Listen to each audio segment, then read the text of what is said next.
Hello dear students, welcome to professor HP Goyal IAS classroom. प्यारे विद्यार्थियों, जैसा आप सभी को मालूम है कि कल फाइनल रिजल्ट आया है 2023 में। जिन्होंने मेन का एग्जामिनेशन दिया था और पर्सनैलिटी टेस्ट दिया है, मैं सभी एस्पिरेंट्स जिन्होंने ये रैंक आए हैं, आईएएस में आए हैं, आईपीएस में आए हैं, आईएफएस में, group A group B services, सभी को बधाई देता हूँ। ये आपकी मेहनत और लगन का नतीजा है और आपके पेरेंट्स की सपोर्ट। और ये आपकी जर्नी, जो लंबी जर्नी थी, वो जर्नी आपने पार कर ली। बहुत बड़ा ओलंपिक में आपने मेडल जीत लिया। अब मैं दूसरा पहलू लेता हूं। जो बच्चे अलाइड में आए हैं, ग्रुप ए में, ग्रुप बी में, इवन आईपीएस में, वो फिट एग्जाम देंगे। बहुत सारे बच्चे, उनके लिए राह बहुत आसान है, लेकिन थोड़ा सा प्रिलिमिनरी पे ध्यान दें। प्रीलिम्स पे, प्रीलिम्स अनप्रिडिक्टेबल मैं तो नहीं कहता, क्योंकि मुझे तो इसका पता है एग्जामिनर पॉइंट ऑफ व्यू से पेपर सेटर क्या चाहता है, कैसे क्वेश्चन देगा 2024 में, मुझे तो पता है। लेकिन इसमें जो है, आप लापरवाही ना करें। यदि आपने आईएएस में आना है तो दोबारा पेपर देंगे, ठीक है। अब तीसरे बच्चे वो हैं, तीसरी कैटेगरी के, जो नहीं कर पाए और जिनका लास्ट चांस था। कुछ बच्चों को तो लास्ट चांस है, वो नहीं कर पाए, कोई बात नहीं। जिंदगी में अल्टरनेट एवेन्यूज इतने हैं कि आप इस पदवी से भी बड़ी पदवी पे जा सकते हैं। मैं एग्जांपल देता हूँ। मेरे जो है साथ नौकरी करते थे, जो मेरे से 15 साल जूनियर थे, और जिनका मुश्किल से एडमिशन कई बार जो है ना आगे बीएससी वगैरह में हुआ था, उनमें से वाइस चांसलर है, जो कि चीफ सेक्रेटरी लेवल की पोस्ट है। बहुत बड़ी पोस्ट है, वाइस चांसलर गवर्नर के बाद होती है। ऐसे में बहुत सारे उनको जानता हूँ जो लाइफ में एवरेज थे। उन्होंने कभी सोचा भी नहीं कि इस एग्जाम में वो बैठ जाएं सीएससी के। आज वो वाइस चांसलर बड़ी बड़ी पदवी पे हैं, साइंस में, दूसरे फील्ड में। घबराने की बात नहीं है, हताश नहीं होना। ये कोई फाइनल नहीं था जिंदगी का। उनके लिए मैं ज्यादा कहना चाहूंगा कि जो नहीं कर पाए और जिनका लास्ट चांस था, कोई बात नहीं, बहुत चांस है जिंदगी में। अभी शुरुआत है आपकी, बहुत मौके मिलेंगे, गोल्डन अपॉर्चुनिटी आएगी आपके पास चल के। अगले कैंडिडेट वो हैं जिनके अभी चांस है, इस बार कर नहीं पाए। वो ये ना सोचना कि उनका इन जो है पर्सनैलिटी टेस्ट में कम मार्क्स आए हैं। ये ओवरऑल है। यदि आपके रिटर्न में बहुत अच्छे मार्क्स आ जाए, पर्सनैलिटी टेस्ट में आपके मान लिया 100 मार्क्स आ गए, फिर भी मैंने देखा है रैंक आ जाता है। ओवरऑल परफॉर्मेंस में अब हमें रिट्रोस्पेक्टिव इंट्रोस्पेक्शन करने की जरूरत है, देखने की जरूरत है हमारी स्ट्रेटजी में कहाँ कमी है। मैं आगे बताऊंगा अपने इसमें। इवेल्युएट करो, रिजिड मत हो। जब आपने देखा कि हर बार जो है ना मेरा प्रिलिमिनरी रह जाता है 3-4 बार, इसका मतलब आपकी अप्रोच गलत है।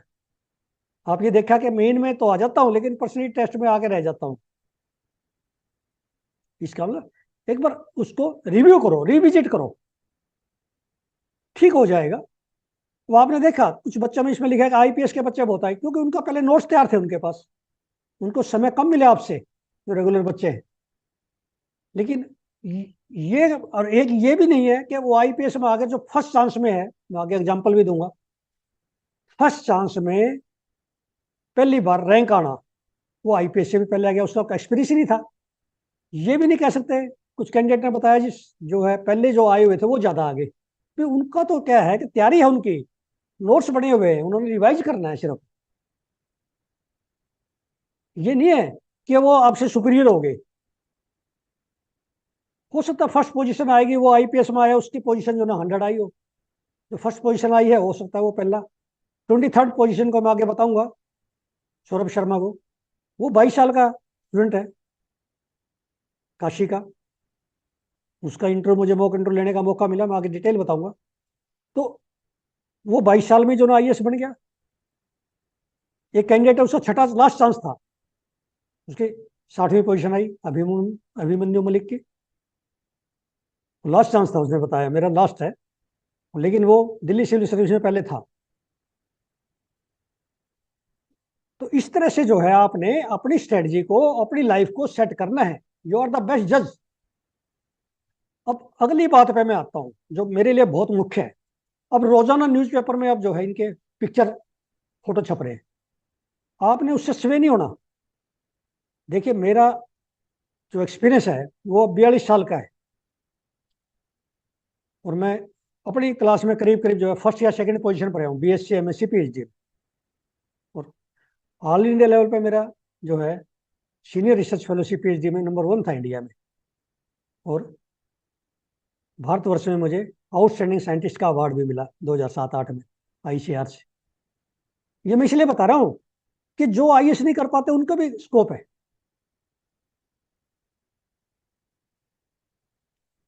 तो उस हैसियत से मैं बता रहा हूँ आपको, मेरा जो लंबा तजर्बा है, मैंने 1995 में तो यूनिवर्सिटीज में जो ना मैं मेंटरिंग देता था सिविल सर्विस एग्जामिनेशन की, बड़ी यूनिवर्सिटी में बड़े पेपर सेट किए। तो वो मद्देनजर रख के मैंने सारा जो है पिछले 5 साल पूरा एनालिसिस कर लिया। आपको पिछले साल के क्वेश्चन भी, बच्चों के भी क्या है, बच्चों का आप सिर्फ एग्जामिनी है, आप एस्पिरेंट के पर्सपेक्टिव से देख रहे हैं, एग्जामिनर के पर्सपेक्टिव से आपने कभी नहीं देखा। इसलिए पहले तो ये गांठ बांध लो, प्रिलिमिनरी के लिए, प्रिलिम जो एग्जामिनेशन है वो आपका अपना एग्जाम है। उसमें आपने स्टैटिक, जो एनसीईआरटी सारे कहते हैं लेकिन पढ़ता कोई नहीं ढंग से। मैं बताऊंगा, किसी अलग वीडियो में बताऊंगा 2025-26 के लिए एक ऐसी वीडियो बनाऊंगा कि फर्स्ट चांस में आपका पोजीशन कैसे आए, अलग से बनाऊंगा एक आधा घंटा की। प्रीलिम्स में आपको सिर्फ दिक्कत आती है हर कैंडिडेट को 11 लाख में करंट अफेयर्स में, क्योंकि वो न्यूज़पेपर से नहीं पढ़ते, डर लगता है, बड़ा लेंथी लगता है, 4-5 घंटे लग जाएंगे। नहीं, मैंने इसको बड़ा सिंप्लीफाई कर दिया। आपने सिर्फ 1 घंटा देना, 4 घंटे मैं दूंगा, सारे आपको क्वेश्चन दूंगा ऐसे निकाल निकाल के। और अब भी जो है मैं जो कैंडिडेट के लिए, जो हमारे अब प्रिलिमिनरी में क्लियर करेंगे, उनके लिए करीब करीब 100 क्वेश्चन मेन के, करंट अफेयर्स के, जो आ सकते हैं, आएंगे, क्वेश्चन बैंक में हो सकते हैं, वो दूंगा। फिर उनके आंसर आपसे मंगवा के फिर मॉडल आंसर दूंगा आपको, बताऊंगा कि मॉडल आंसर कैसे लिखना है। हर एक का तो नहीं दे सकता, लेकिन मैं बताऊंगा। जैसे मैंने इंडिया मालदीव रिलेशंस पे दिया उस टाइम, लेकिन अब थोड़ी सी सिचुएशन चेंज होगी, उसमें 2-4 लाइन ऐड करनी पड़ेगी। रेड सी भी दिया, ऐसे मॉडल आंसर। कुछ हिस्ट्री के मॉडल आंसर बताऊंगा, मैं एग्रीकल्चर के मॉडल आंसर बताता हूँ, मैंने बना के दिखाए आपको। पहला पॉइंट याद रख लो कि यदि आपने कहीं से भी अपना कॉन्फिडेंस लूज किया और अपनी कैरियर दूसरे के हाथ में दिया प्रीलिमिनरी में, तो आपकी सक्सेस अश्योर्ड नहीं है। हो सकता है प्रीलिमिनरी में आपको 3-4 साल लगाने पड़े। इसलिए मेरी आपसे सलाह है, और आपके पेरेंट्स को खास तौर पे, अपना जो है करंट अफेयर, अभी 1 साल है, करंट अफेयर मैं कराऊंगा आपके साथ पूरी तरह से डेडिकेटेड वे से, क्योंकि मैं 12-13 घंटे 15 घंटे मेहनत कर रहा हूँ। उसके बाद स्टैटिक में आपको मॉक टेस्ट बना बना के दूंगा, आपकी तैयारी कैसी है बताऊंगा, कैसे पढ़ना है आपने। और क्या रह गया भाई, जीएस पेपर 1 में सी सेट आपने करना है, वो भी तरीका बताऊंगा। इसलिए कहीं भागने की जरूरत नहीं है, पैसा खराब करने की जरूरत नहीं है। प्रीलिमिनरी में आपका रिजल्ट यदि आप खुद पढ़ेंगे मेरी स्ट्रेटजी से, तो आपका रिजल्ट फार फार बेटर रहेगा। पहले चांस में आपका प्रीलिमिनरी हो जाएगा, सिंपल बात है। My experiences as a panellist for the UPSC mock interview. प्यारे विद्यार्थियों, मुझे मौका मिला पैनल में बैठने का, बोर्ड में बैठने का, मॉक टेस्ट के। आपको पता है कि 3 महीने मॉक टेस्ट चलते हैं, और एक एक बच्चा 8-8 10-10 मॉक टेस्ट देता है, क्योंकि ये फ्री होते हैं, ये फ्री ऑफ कॉस्ट होते हैं हर एक इंस्टीट्यूट की तरफ से, क्योंकि उन्होंने अपने न्यूज़पेपर में उनका नाम छापना होता है। समझ गए ना? तो उसमें मुझे जाने का मौका मिला, तो वो एक्सपीरियंस शेयर करूंगा मैं आपके साथ, और वो आप जो है वीडियो देखना, पैनलिस्ट के जो है क्वेश्चंस देखना। मैंने जो क्वेश्चन पूछे वो वही क्वेश्चन थे ऑलमोस्ट जो यूपीएससी में एक्चुअल इंटरव्यू में पूछे गए, कैंडिडेट ने बताया मुझे। मैंने कल कैंडिडेट से पूछा कि आपको कैसे, कहता जी वही क्वेश्चन पूछे गए जो आपने पूछे, स्टार्टिंग वहीं से हुई। तो आपने जो है अब इस एक्सपीरियंस से क्या फायदा उठाना है, मेरे एक्सपीरियंस से आपने ये होना है कि एस्पिरेंट्स का पर्सपेक्टिव आप अंडरस्टैंड करते हो, बट एग्जामिनर का पर्सपेक्टिव मैं बताऊंगा, वो अंडरस्टैंड करो। और आपको पेरेंट्स को भी ये वीडियो देखनी चाहिए, जो शॉर्टकट ढूंढते हैं भी मेरे बेटे के फर्स्ट चांस में जो ना फर्स्ट रैंक आ जाएगा, न्यूज़पेपर में छप जाएगा, उसको दिल्ली भेज दो। अब मैंने जितने कैंडिडेट के इंटरव्यू किए, मुझे सबके याद थे। सबसे पहले हम आते हैं सौरभ शर्मा पे। पहले तो मैं इनको तीनों कैंडिडेट को बधाई देता हूँ, और सभी कैंडिडेट को बधाई देता हूँ। ये जो लगन है, मेहनत है, मैं बताऊंगा इन्होंने कैसे की है।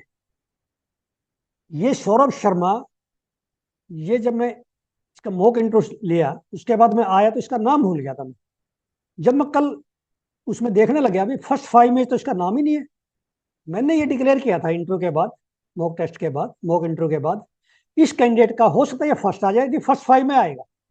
आई वॉज थिंकिंग कि ये कैंडिडेट फर्स्ट 5 में आएगा। मैं फर्स्ट टाइम जो है इसका इंटरव्यू लिया है, उसी समय मैंने डिक्लेयर कर दिया कि ये कैंडिडेट फर्स्ट 5 का।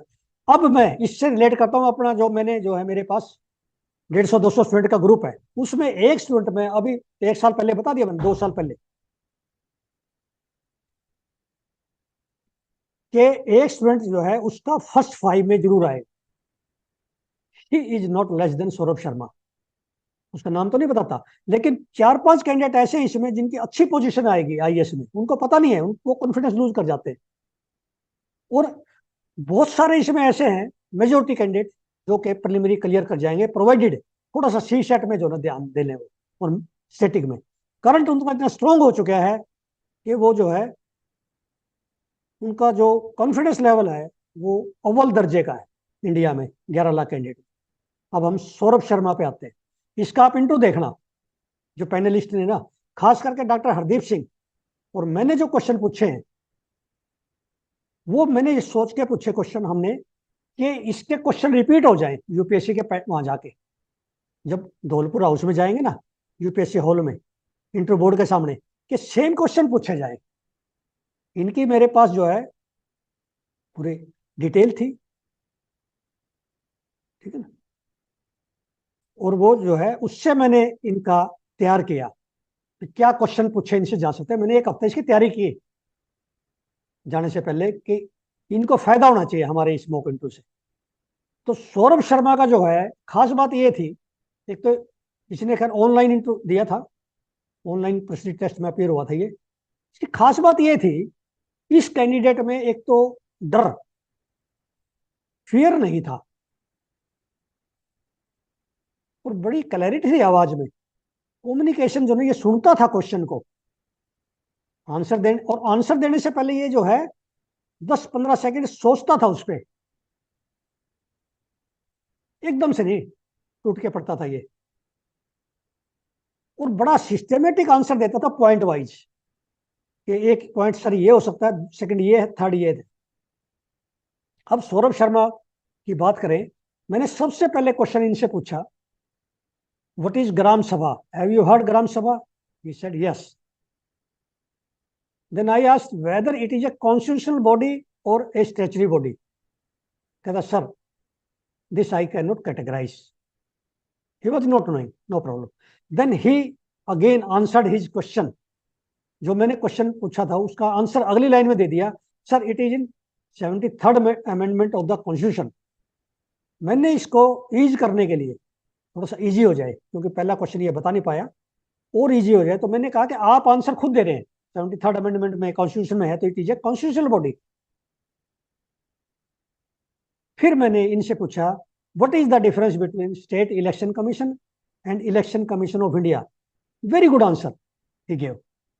फिर मैंने रेड सी, आपकी ये, और म्यांमार के जो है एफएमआर, ये सारे जो है इंटरनेशनल इश्यूज मैंने इनसे पूछे। बट इन्होंने इतने अच्छे तरह से न्यूज़पेपर पढ़े हुए थे, बिल्कुल क्लैरिटी थी इनके आंसर में। रेड सी पे he was very clear, Israel, red sea, सारे इंटरनेशनल इशू इनके टिप्स पे थे। Then India Maldives relations, Muizzu, everything, because he has read newspaper very critically. अब मैं सुबह इनसे बात हुई आज सुबह 7 बजे, सौरभ शर्मा से। ही इज फ्रॉम काशी, और ये सिविल इंजीनियर है, फर्स्ट चांस था, 22 साल का है, मैंने एज पूछी। और इसका बेसिक स्टेट तो बिहार है, बट इसने जो है यूपी को ऑप्ट किया है कैडर में। एनीवे, तो सिविल इंजीनियर था, तो पहले मैंने इनसे सबसे पहले I thought he is an engineer, he is an computer engineer, I thought. इसके लिए क्वेश्चन मैंने क्या किया कि ऐसा कोई बताइए कि एआई पर रेगुलेशन कौन लेके आया वर्ल्ड में सबसे पहले। He immediately told me European Union, और पूरा डिटेल में बताया जो मैंने पूछा। तो क्या होता है, जो आपके यूपीएससी में पैनल बैठा है, वो पहला जो क्वेश्चन आपने, इवन इसने पहला क्वेश्चन ग्राम सभा नहीं बता पाया, कोई बात नहीं, even then I tell you, अभी मुझे इसके नंबर नहीं पता, आए नहीं है, इसके मार्क्स जो है इंटरव्यू में 175 से ज्यादा मिलेंगे, हो सकता है 195 भी हो। मैंने एडवांस में बता दिया आपको, I was not in UPSC panel. इसी तरह मैं अपने बच्चों को रोजाना, जो इस ग्रुप में, जो हमारे रिवीजन कोर्स में प्रिलिमिनरी के, उनको इवेल्युएट करता रहता हूँ।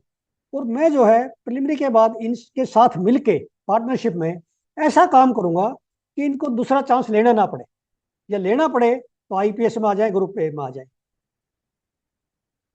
वो स्ट्रेटजी हमें फुल प्रूफ, उस स्ट्रेटजी को ले है स्ट्रेटजी, लेकिन क्या है कि हम कई बार बहुत सारे से सुन के ना किसकी बात पर विश्वास करें ये नहीं पता चलता।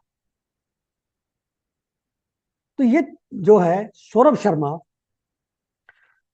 जितने इन्होंने आंसर दिए, पैनलिस्ट वहां पर 5 पैनलिस्ट थे हम लोग, सारे ही जो है वेरी नाइसली, आप इसका इंट्रो सुनोगे तो मुझे बताने की जरूरत नहीं, इसका डाल के देखना आप, तो इसके जो है पर्सनली टेस्ट का आप देखना, जवाब देखना, ऐसे जवाब आपने देने हैं तो आपके भी 175 से ऊपर आएंगे। ये मैं इसलिए लेके आया कि सीधा हिट करूँ आपके दिमाग को, नहीं तो इंट्रो इनका पता नहीं चलता अभी नहीं इंट्रो में, क्योंकि ये जो कोचिंग इंस्टीट्यूट बता ही नहीं, आपको देंगे नहीं, क्योंकि वो जो उनके दाखिला लो उनके, तब ये पता चलेगा। तो ये मैं निकाल के जो ना ये बताया आपको कि ये सौरभ शर्मा से मेरी इंटरेक्शन हुई, पर्सनल इंटरेक्शन सुबह भी हुई है। और सोशोलॉजी इसका जो है, इंजीनियर था, सोशोलॉजी इसका जो है ऑप्शनल था। Then I come to second candidate, Abhimanyu Malik. Abhimanyu Malik का, मेरे जो को पैनलिस्ट थे, साथ में थे panellist, doctor Hardeep Singh IAS, he asked him from agriculture many questions, from agriculture, volume of questions from agriculture. Paddy straw burning is a major issue. Because why he asked him such question? Because Abhimanyu Malik is working in NABARD. ये नबार्ड में है और farmer के साथ काम करता है, banker के साथ काम करता है। उन्होंने सारे क्वेश्चन ऐसे पूछे उसको ईज आउट करने के लिए, और बड़ा आराम से उन्होंने सारे क्वेश्चन, बहुत ही, एक तो इनकी कैंडिडेट की एक खासियत ये थी, इनकी आवाज में जो है बड़ा दम था बोलने में, पिथ जो है इनकी शार्प थी, बहुत अच्छी तरह से देते थे, और कहीं पे भी जो है ये रिपीट नहीं करते थे अपने आंसर को। तो अभिमन्यु मलिक का जब मैंने मेरी जो आई, तो ये जो बता रहे थे मेरे साथ वाले पैनलिस्ट को कि ये हम जो है ऐसे कृषि विज्ञान केंद्र के साथ, एग्रीकल्चर डिपार्टमेंट के साथ काम करके फार्मर का ऐसे कर सकते हैं, उनको ट्रेनिंग दें, ये दे। Then my first question was what is KVK, what is role of KVK, who is financing, what is, उनको बड़ा क्लियर था ये, क्योंकि उन्होंने काम किया है। मैं देखना चाहता था कि was he alert in his job, ये टेस्ट हो गया। उसके बाद मैंने इनसे एफपीओ, फार्मर्स प्रोड्यूसर ऑर्गेनाइजेशन, इस तरह के जो है काफी क्वेश्चन पूछे इनसे, जो कि एग्रीकल्चर एडमिनिस्ट्रेशन के थे, इनसे रिलेटेड थे। जब ये डीएम लगेंगे, अब इनके वो सारे जो लाइफ में काम आने कि भाई फार्मर तक कैसे पहुंचोगे, वो इनके में, हमारा मेरा पर्पज ये था, पैनलिस्ट का पर्पज क्या होता है, सौरभ शर्मा के अंदर से निकलवाया हमने, जो उसको वो पढ़ के नहीं आया वो क्वेश्चन पूछे। अभिमन्यु मलिक के अंदर से जो है, जो उसके अंदर घुसा हुआ था पिछले नौकरी में, वो क्या काम करता है, वो उसके अंदर से हमने जो है एक्सट्रैक्ट किया। ये पैनलिस्ट यूपीएससी करती है, वो आपको इसलिए नहीं करती कि आपके जो है मुश्किल क्वेश्चन पूछ रहे हैं, वो आपके आसपास के क्वेश्चन पूछेगी। अब ये अभिमन्यु मलिक का फिर मैंने देखा, फिर मैंने एक दो क्वेश्चन इनका हटके पूछा, फिर इंटरनेशनल पाया. My question was to Abhimanyu कि in our time we were hearing Yugoslavia, now it is not on the world map. मैंने ये पूछा इनसे, वर्ल्ड मैप में अब नजर नहीं आता, क्या हो गया इसको. फिर ले जाते मैंने साथ में कोसोवो और सर्बिया का डिस्प्यूट पूछ लिया, फिर रेड सी का पूछ लिया, एफएमआर पूछ लिया म्यांमार का. तो ही also gave a very clear cut answer without getting confused. फिर मैं एक एग्जांपल और देता हूँ. एक बच्चे ने ये लिखा, एक स्टूडेंट ने, जो मैं इंटरव्यू ले रहा था इनसे हटके, उसने लिखा मैं चेस में जो मैं खेलता हूँ चेस. तब मैंने उससे पूछा इलो रेटिंग क्या होती है, कैसे ये जो ग्रैंड मास्टर कैसे बनाते हैं.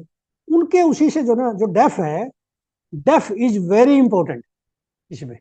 अभिमन्यु मलिक से मैंने कल बात की, मैं इससे इंटरेक्शन कर रहा था, इसका 8 अप्रैल को इंटरव्यू था. तो मैंने इनको थोड़ी सी टिप्स दी कि आपसे एग्रीकल्चर का ज्यादा पूछेंगे, नाबार्ड का और एग्रीकल्चर से रिलेट करेंगे जाते ही, क्योंकि एग्रीकल्चर के बहुत कम कैंडिडेट होते हैं जो एग्रीकल्चर का बता पाते हैं.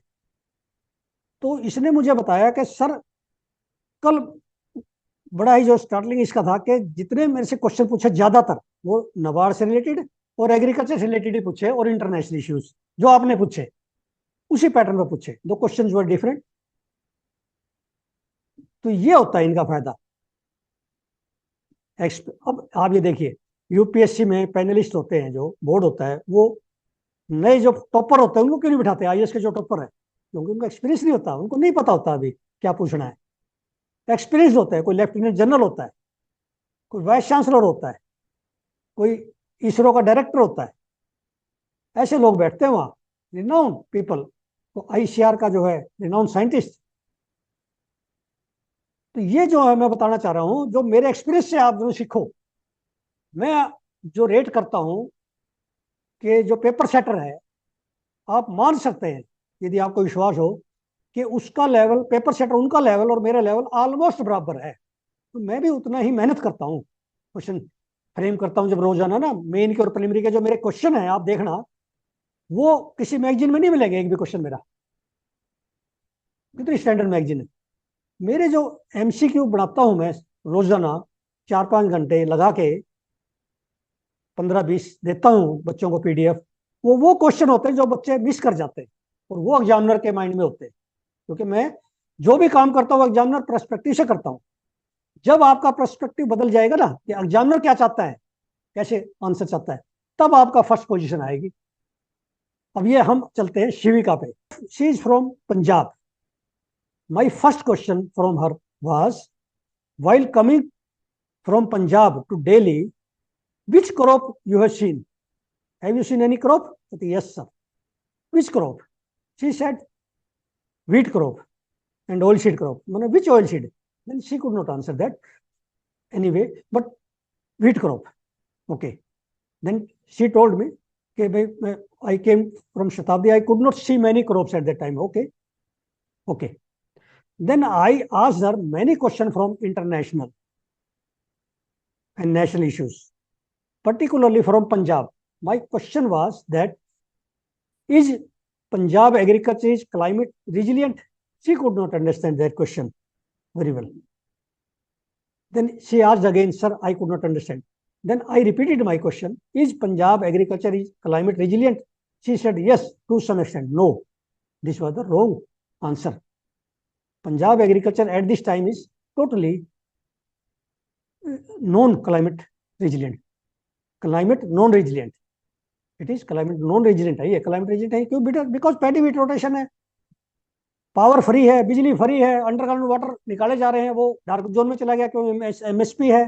पैडी वीट को बदल नहीं सकते बिकॉज ऑफ पॉलिटिकल कंपल्सन्स. एमएसपी है, उस पर अश्योर्ड क्रॉप है, पानी पंजाब में है, अंडरग्राउंड वाटर, कैनाल इरिगेशन तो है, लेकिन अंडरग्राउंड वाटर नीचे चला गया. ये सारे फर्टिलिटी खत्म होगी सॉइल की, पेडिस्ट्रा की बर्निंग होती है. So many problem after green revolution in paddy and wheat has come. तो दो she was not from agriculture, so she gave somewhat after that satisfactory example. Then I asked many other questions. Why Punjab farmers are more gaining than Bihar and Jharkhand and Chhattisgarh farmers because of MSP, क्योंकि इनका MSP पर 100% लिया जाता है पंजाब हरियाणा में। इस तरह के क्वेश्चन मैंने उनसे, बीइंग एग्रीकल्चर साइंटिस्ट, क्योंकि वहां पता नहीं चलता, कोई एग्रीकल्चर में शुरू हो गया ना तो एग्रीकल्चर के कई क्वेश्चन पूछ लेगा। You must know such things. और मैंने इसी ढंग से मैं आपको पिछले 3-4 महीने से जो पढ़ा रहा हूँ एग्रीकल्चर के, मैंने आपको वीडियो बनाई, इसीलिए बनाई। बेसिक एग्रीकल्चर जो आपको इंटर में पूछेंगे, मेन में पूछेंगे, प्रिलिमिनरी में पूछेंगे, एनवायरमेंट की, एनिमल हस्बेंड्री की बेसिक कंसेप्ट मैं सारी आपको क्लियर कर रहा हूँ, और यही पूछेंगे। यूपीएससी का पेपर सेटर कभी ये नहीं पूछेगा आपने कितनी कितनी बड़ी इंस्टीट्यूट में कितनी साल से कोचिंग ले रहे हो, या आप कितनी बार आपने एग्जाम दे लिया। No, is not concern. जो आप लिखते हो मेन में उसकी वैल्यू है, कंटेंट की, कैसे ऑर्गेनाइज करते हो, ऑर्गेनाइजेशन की, वो सारा मैं सिखाऊंगा आपको। अब ये इसका क्रक्स ये है कि आपको क्या बेनिफिट होगा, how can you benefit from these experiences. आपको ना बिल्कुल जो है बिल्कुल प्रैक्टिकल ग्राउंड लेवल के एक्सपीरियंसेस बताए हैं। You must understand two different but very important perspective to succeed in UPSC. मैंने बताया आपको, एक एस्पिरेंट का पर्सपेक्टिव है, दूसरा पर्सपेक्टिव है यूपीएससी एंड एग्जामिनर का। आपका पर्सपेक्टिव आपके पास है, मुझे भी पता है आपका पर्सपेक्टिव, जहां पे आप मार खाते हैं, क्योंकि हम पेपर सेटर को पता है ये मेरा क्वेश्चन 99% बच्चे नहीं कर पाएंगे। मैं आपसे 50 क्वेश्चन पूछता हूँ, आप उस क्वेश्चन को मुश्किल से टच कर पाएंगे। इसी तरह प्रीलिमिनरी में होता है आपके साथ। क्यों? क्योंकि आपको एग्जामिनर का पर्सपेक्टिव नहीं पता होता। आप पिछले पेपर देखते हैं तो उसको एनालिसिस अपने ढंग से करते हैं, एग्जामिनर के ढंग से नहीं करते। मैंने एक जो है 2023 का पेपर जब किया तो उसमें मैंने बताया ये न्यूज़पेपर में क्यों आया, कैसे आया, ये आपके पेपर में 2023 में कैसे आया न्यूज़पेपर से। इसी तरह मैं 2024 का जब होगा ना आपका 16 जून के बाद बताऊंगा कि कितना आसान पेपर था प्रीलिमिनरी का। ये मैं सिद्ध करके दिखाऊंगा आपको, और वो बताऊंगा कि जो मैंने जो है 2500 से ज्यादा एमसीक्यू दुनिया भर के मॉक टेस्ट, स्टैटिक के, पॉलिटी के, ज्योग्राफी के, एनवायरमेंट के, एग्रीकल्चर के, सो मेनी मॉक टेस्ट बना के दिए। और एनवायरमेंट का तो मैंने इतने बढ़ा दिए कि आपको पूरे इंडिया में नहीं मिलेंगे। कई 100 क्वेश्चन, 100 ऑफ क्वेश्चन बढ़ा दिए जो यूपीएससी पूछती है, छोटी छोटी बातें। एक छोटी सा, जैसे एक एग्जांपल देता हूँ, एशियन कोयल जो है अपना अंडा क्रो के उसमें घोंसले में दे के आती है, इसको ब्रूड पैरासाइट कहते हैं, ताकि वो पढ़े। कोई सोच सकता है ऐसा क्वेश्चन भी यूपीएससी पूछेगी? यही क्वेश्चन यूपीएससी पूछता है, हाउ कितने अलर्ट हो। और आपका जो ये थ्योरी है ना, जो थ्योरी, जब आप डीएम बन जाओगे तो सारा प्रैक्टिकल में अप्लाई करोगे। यूपीएससी ये चाहता है कि आपको प्रैक्टिकल चीजें पता होना चाहिए। भाई मान लिया मस्टर्ड की क्रॉप में फ्रॉस्ट आ गया सर्दियों में, फार्मर की क्रॉप खत्म होगी पूरे एरिया में, उनका एजिटेशन हो गया कि हमें मुआवजा दो। आपको यही नहीं पता वहां सरसों की फसल है आसपास। पहले तो आप पूछोगे किसी एग्रीकल्चर वाले को बुला के, डीडीए को, डिप्टी डायरेक्टर एग्रीकल्चर को, भाई क्या चक्कर है ये, पूछो आप उससे, डिटेल तो उससे ही लोगे आप।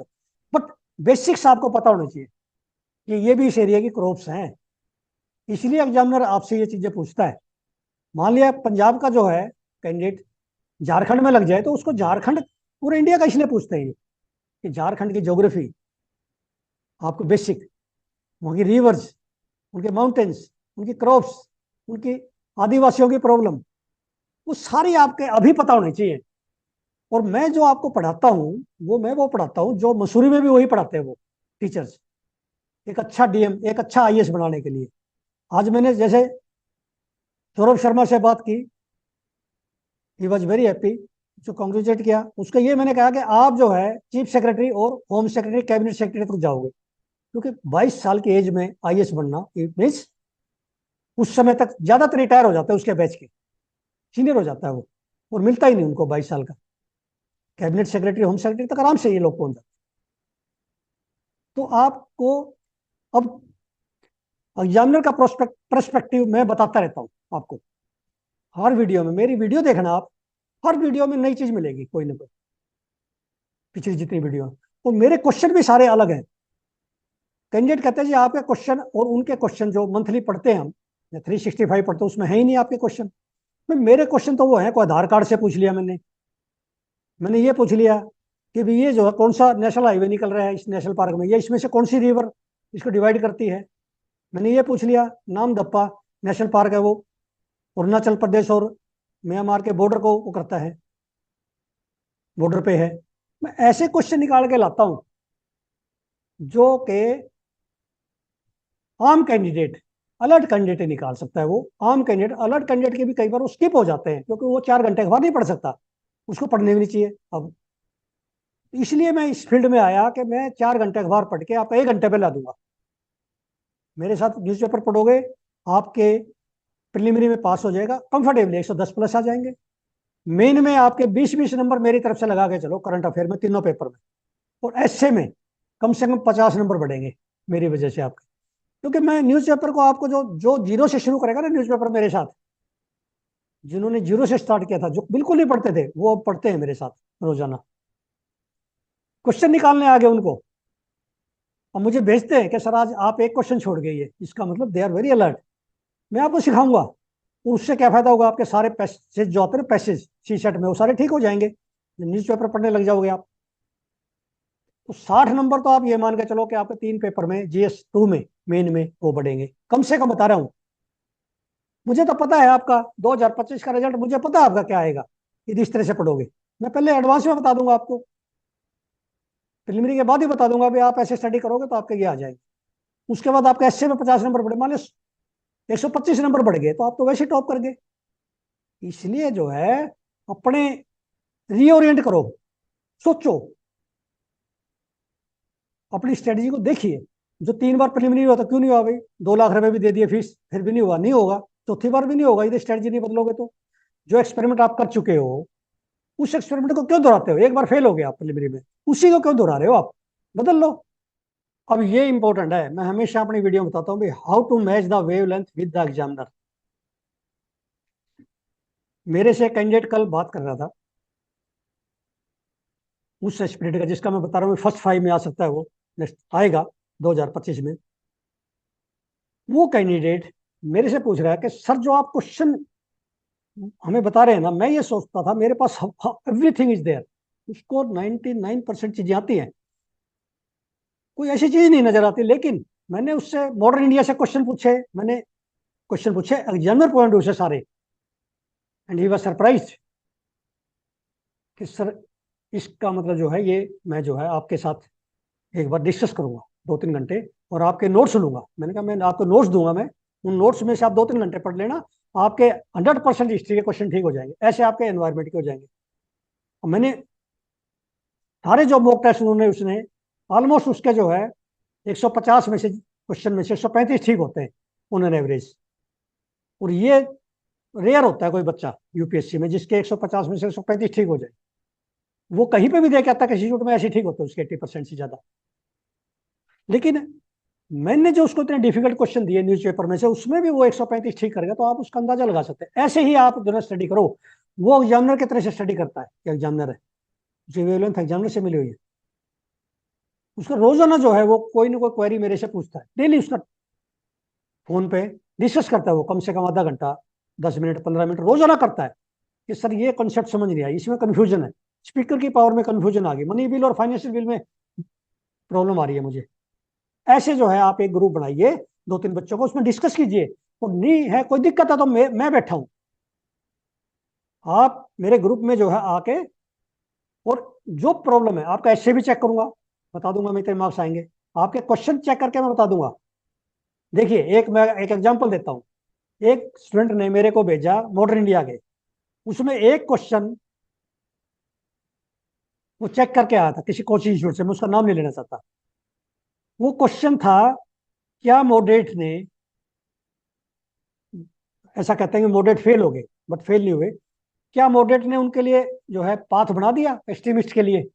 तो उस कैंडिडेट ने क्या लिखा कि मॉडरेट की कंट्रीब्यूशन लिख दी और एक्सट्रीमिस्ट की लिख दी।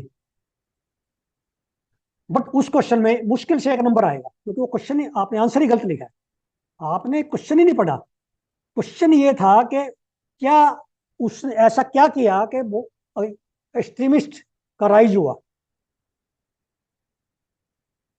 एक्सट्रीमिस्ट जो है मॉडर्न इंडिया में 1906-7 के आसपास उनका राइज हुआ। तो मैंने उसको बता भी, आपने गोखले नहीं लिखा 1906 1905 के डोमिनियन स्टेटस जो भी पास हुए हैं कांग्रेस में, वो कोई नहीं मेंशन किया आपने। उन्होंने जो भूमिका बढ़ाई मॉडरेट्स ने, वो उनके काम आई, और उससे पब्लिक अराउज होती गई, पब्लिक जो है एजुकेट हुई है। जितने इंटेलिजेंसिया था मॉडरेट्स में, और यहाँ पे डोमेस्टिक हमारे कंट्री में और विदेश में, वो उनको वो कर रहा था, एजुकेट कर रहा था, अवेयर कर रहा था गुलामी से, उनकी प्रॉब्लम से। और ये पिछले 50 साल से चलता रहा था, रिफॉर्म मूवमेंट से लेके आगे तक। तो फेल नहीं हुए वो। तो उसका क्वेश्चन मेरे पास मॉडल आंसर था, तो फिर मैंने मॉडल आंसर जो है उनको बताया। उन्होंने कहा सर मैं ऐसी तैयारी करूंगा अब। मैंने कहा "तेरे इस तरह से आपके हर पेपर में 50 नंबर बढ़ जाएंगे"। And he was convinced, he is convinced. और वो जो है बच्चा, यदि वो कंसिस्टेंसी और थोड़ा सा, इफ गॉड वांट्स, गॉड की ब्लेसिंग हुई, तो वो बच्चा जो है हो सकता है फर्स्ट ही आ जाए 2025 में। उसके जो आंसर राइटिंग है, एक उसके आंसर राइटिंग, जैसे मैंने एक और देखा कि उसके जो सब हेडिंग है वो सेल्फ एक्सप्लेनेटरी नहीं थे, सब हेडिंग अच्छे नहीं थे मेन में। वो कोचिंग इंस्टीट्यूट ने क्या कर रखा, हर एक में 4.5, 5.5, 4.5, 5.5 ऐसे मार्क्स दे रखे, बहुत अच्छा लिख रहे हो। नहीं, उसमें जो है हम ऑब्जेक्टिविटी से पढ़ते हैं, पेपर सेटर है, एग्जामिनर है, जब चेक करते हैं हम। मैंने उनको बताया कि इसमें आप मेन हेडिंग के बाद सब हेडिंग जो है सेल्फ एक्सप्लेनेटरी दो, उसके साथ एक के साथ एग्जाम्पल दो, और एग्जाम्पल भी जो है एक्सप्लेनेटरी होना चाहिए। उसने सिंपल ये लिख दिया, मान लिया Sukumar Sen, first chief election commission, ऐसे नहीं, क्या वो उसके साथ रिलेट हो रहा है? तो ये छोटे छोटे एग्जाम्पल, इसकी मैं पूरी वीडियो लेके आऊंगा आपको आधा घंटे की, कि आपने 3 प्रिलिमिनरी, मेन और पर्सनैलिटी टेस्ट, ये हमने जो है 2025 का और 2024 का कैसे निकालना है। जैसे मछली की आंख होती है ना, मछली की आंख ही देखनी है, और मैं आपके साथ हूँ 15-16 घंटे, आपका किसी तरह से भी कॉन्फिडेंस लूज नहीं होने दूंगा। और एक एज प्रोफेसर पढ़ाऊंगा, मेरा कोई कोचिंग इंस्टीट्यूट नहीं है ना, मैंने बनाना है, मेरी कॉमर्शियल एक्टिविटी नहीं है। लेकिन मैं इंडिया में बच्चों को यह बताना चाहता हूँ कि फर्स्ट चांस में भी फर्स्ट पोजीशन आ सकती है। तो मुझे पूरी उम्मीद है कि आप इस वीडियो को देखने के बाद एनकरेज फील करेंगे, एनलाइटेंड होंगे, और भागा दौड़ी में जो है भेड़ चाल में नहीं आएंगे। भेड़ चाल की तरह मत भागो दिल्ली, क्रिएटिव माइंड रखो अपना, खुद पे कॉन्फिडेंस ज्यादा रखो। हो सकता है जो आपको पढ़ा रहा हो आपसे इतना जो है आगे ना हो, जो फैकल्टी आपको पढ़ा रही है दिल्ली में, हो सकता है वो आपसे कमजोर हो, मैं ये कहना चाहता हूँ। तो पुणे में जो रैंक आए हैं, आईएएस में आ गए, आईपीएस में आ गए, किसी भी सर्विस में आ गए, सबको मैं बधाई देता हूँ। और जो क्लियर नहीं कर पाए इस समय, वो रिफ्लेक्ट करें, 2-3 दिन ले आराम से, कोई जल्दी नहीं है, प्रिलिमिनरी अभी 2 महीने हैं उस पर, रिफ्लेक्ट करें। It is time to reflect, introspect and tweak your strategy.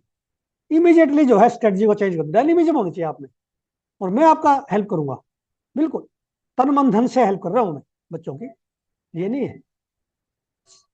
और something did not work for sure, find out what was and start again.